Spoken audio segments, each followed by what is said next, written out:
Yeah, ready. So I'm Darren Stevenson from Push Physical Theatre, and I taught a class on physical comedy. And we played with a lot of different things, but on the front end we talked about the importance of the body, training our body to be able to make any choice that we want to in the moment.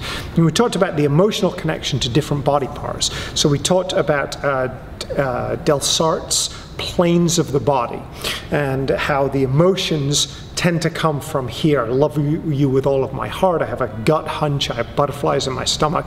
Language of emotion is here.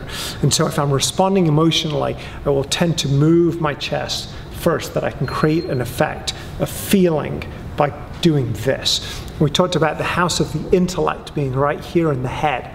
So this is the brain. And so when I lean with my head, that gives a different effect. Intellect, emotions. We talked about how the pelvis is the seat of the passions, its sexuality, and its comedy. So you're dealing with a taboo. So here, if I move the pelvis first, then I've got this. And I can go sort of more serious, and then you have this more erotic thing, I guess.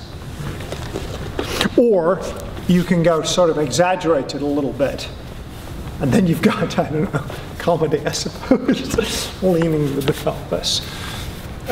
We played with developing characters. So the students, I won't show this because everybody created their own, but we developed a character that was led by the hips, and we had that character walk, and we thought about how the way that we move our muscles informs our emotions, and our emotions inform the story. And so we came up with these characters that came out of just simply starting with the pelvis moving and then ended up with the characters walking.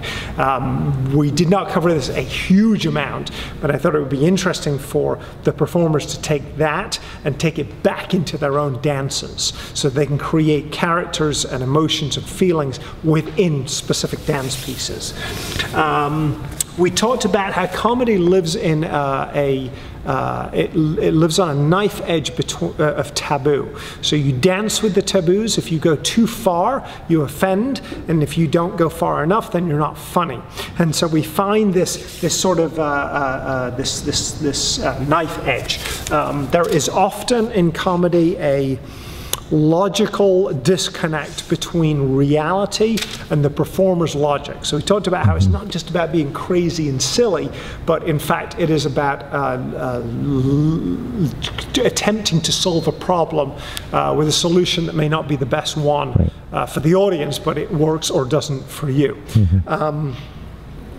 And then we talked about rhythm, and this was especially interesting for the performers. We had everybody move slow without muscular resistance, slow with muscular resistance, and then fast with resistance, and fast without resistance. We found comedy probably traditionally lives in fast without resistance, but in actuality it is about setting up an audience expectation that goes in one direction and moving against that. And the last thing that we did in the class was have people walk and trip and recover from that trip in the characters that they had created at the beginning of the class. Awesome. Thank you so much. Thank you.